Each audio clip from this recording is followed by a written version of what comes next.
عورتوں کا بانجھپن کیا کہلاتا ہے یا کیا ہوتا ہے؟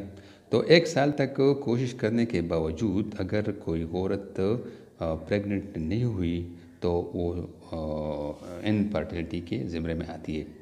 یا اگر ایک عورت نطفہ لیتی ہے مگر حمل قرار نہیں پاتی تو وہ بھی انفرٹیلٹی کیس میں آتی ہے. اس کے 2 اقسام ہیں. ایک کو ہم کہتے ہیں پرائمری انفرٹیلٹی اور دوسری کو ہم کہتے ہیں سیکنڈری انفرٹیلٹی. پرائمری انفرٹیلٹی اس کیس کو ہم کہتے ہیں کہ ایک عورت کو کبھی بھی پریگننسی قرار نہیں پاتی، یعنی وہ کبھی پریگننٹ ہو نہیں پاتی، اور اس کو ہم کہتے ہیں پرائمری انفرٹیلٹی. دوسری نمبر پر جو آتی ہے وہ ہے سیکنڈری انفرٹیلٹی، یعنی جو عورت ایک بار کامیابی سے پریگننٹ ہو کر بچہ پیدا کر دیتی ہے مگر دوبارہ وہ پریگننٹ نہیں ہوتی تو اس کو ہم کہتے ہیں سیکنڈری انفرٹیلٹی کیس. بانجھپن صرف عورتوں کا مسئلہ نہیں ہے بلکہ مرد بھی اس مسئلے سے دوچار ہو سکتے ہیں.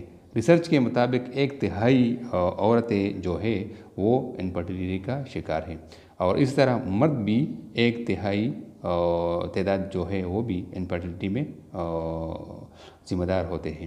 یہاں ہم صرف عورتوں کے بانجھپن کے بارے میں مکمل بیان کریں گے، اس لیے آپ اس ویڈیو کو مکمل طور پر دیکھیے. اس کے وجوہات کیا ہیں؟ عام طور پر انفرٹیلٹی کے یہ وجوہات ہو سکتے ہیں.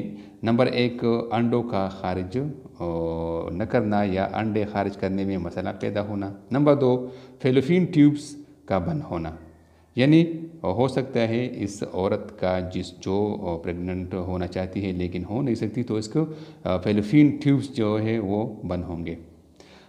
3 نمبر جو ہے رحم میں رسولی کا مسئلہ ہو سکتا ہے. 4 نمبر جو ہے ارریگولر پیریڈز بھی اس زمرے میں آ سکتا ہے، اور اس کے علاوہ رحم کا چھوٹا ہونا، یہ سب مسائل ہو سکتے ہیں. اس کے علاوہ بڑھتی عمر بھی انفرٹیلٹی کا فیکٹر ہو سکتا ہے. اسموکنگ آف سگریٹس، اس کے علاوہ ہیوی یوز آف الکوہل، یعنی الکوہل اگر آپ استعمال کرتے ہیں تو یہ بھی انفرٹیلٹی کا ذمہ دار ہے.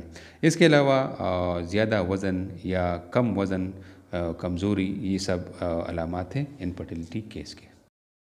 اس کے علاوہ اور بھی کئی وجوہات ہو سکتے ہیں جس کا تذکرہ کرنا یہاں پہ جانا ہوگا، کیونکہ اکثر عورتیں یا لڑکیاں بہت زیادہ بے چین نظر آتی ہے جن کو یہ مسئلہ درپیش ہوتا ہے.